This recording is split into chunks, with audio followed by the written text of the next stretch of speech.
So I got to interview cops for a couple of episodes of Life and Times, and I've got to say, I don't think I've really ever spoken to police officers before, other than being stopped for a traffic stop or being given a parking ticket. And I did remember when we were filming the story time in Melbourne, Florida. I remember as a kid in elementary school that we did have police officers come in, and I don't think it was very often, but I can vaguely remember, this was in Australia actually where I was growing up, and we had police officers come into the classroom and we had some interactions with them. I'm sure we had some colouring pages or something to do.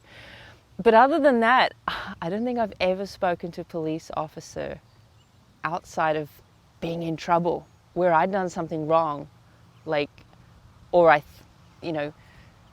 did dispute some parking tickets, but pretty much I was at fault, I was in trouble, they were there to slap me on the wrist, and I didn't feel good, and they're all dressed up in uniform and everything, and here I am getting into trouble. So it was really interesting, and I didn't go in there with that mentality of interviewing these people of just, getting into trouble. I really tried to completely forget about that experience and just go in with an open mind, because I've seen the bad rap that law enforcement's got, especially over the last year. I mean, it's ridiculous. And I just thought, how can we think like that in society? How can we allow such denigration of such a important profession out there? And so that's why I really wanted to speak to them, to understand how it impacted them in their work personally, but also on a bigger scale, but also why they do what they do. What motivates them to keep working in such a difficult profession at the same time when it just gets so blasted negatively by factors in society. So first thing, to interview police officers, we had to get their trust. So it's funny, they were saying to me that, okay, you got to understand, we don't always get represented favorably in the media. And I had to say to them, nor do we, right? As a reporter, as a journalist, we don't have a great reputation either. And I had to say that to them, because it's this whole thing of building trust. Trust has been so broken in our society that everyone's suspicious of each other, and especially media.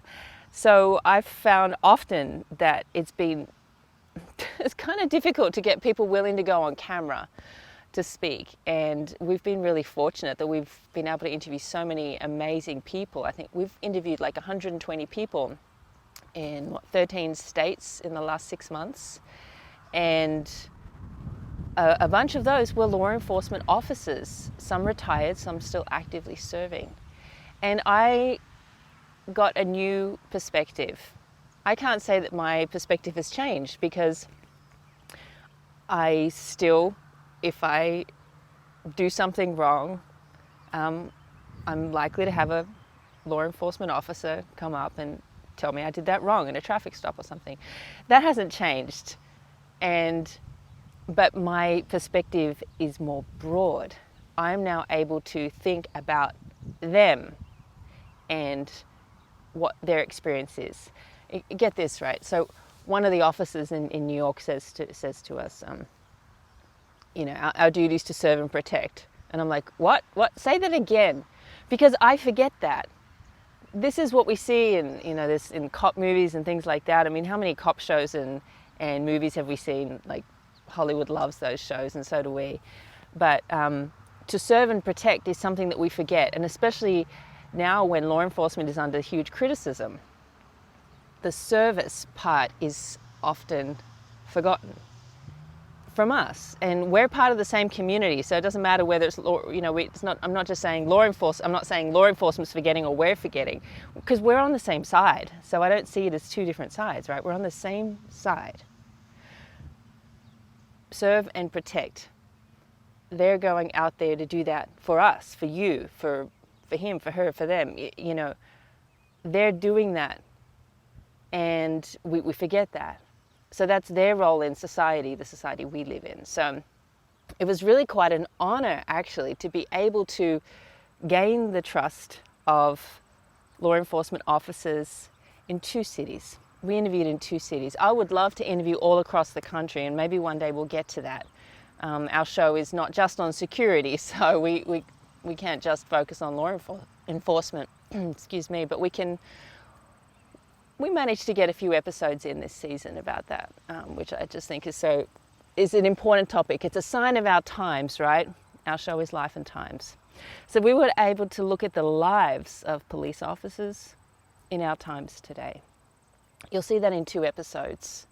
One, Positive Policing, where we looked at a small city, Florida, Melbourne, Florida.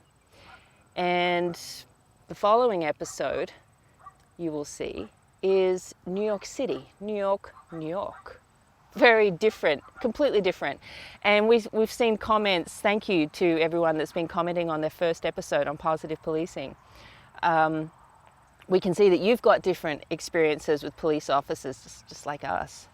And there's been people who've commented and said, great, community policing, we need this. Others have said, that's a joke, we need officers to be more forceful, more strong. And there's others saying, they're not going to be nice to me no matter what I do. So we've all got different perspectives out there, and that's great. And we can voice them, so please put your comments in. But we can also be more broad-minded. We can really more open up to other perspectives. And I had to do that for this episode, but I really kept an open mind. And I allowed myself just to sit and listen and learn.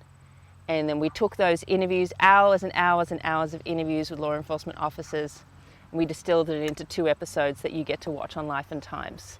Because we have to cut out so much. There's only so much we can put into an episode, but we keep the essence, we keep the truth, and we just cut the fat, right? We just cut the boring stuff so that you get the most interesting parts of the episodes and of those interviews. We will be releasing some of the interviews in full because they're just so eye-opening, just to hear from different people in our community, in our society, that are doing good things to help people, and their dedication to service was just, I've got to say, it's really inspiring, like truly inspiring to meet people who every day get up knowing that they're going to serve others. Maybe they're not thinking that every day. I don't have my rose-colored glasses on all the time, but that's what they signed up for.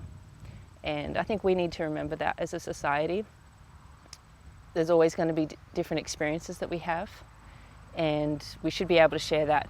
And we can't expect law enforcement officers to all be the same and to all be perfect, because they're just not robots. They're just like us. But they've taken up a profession that gives them an opportunity to serve and protect, and that brings dangers in itself, and they've got to be aware of those things.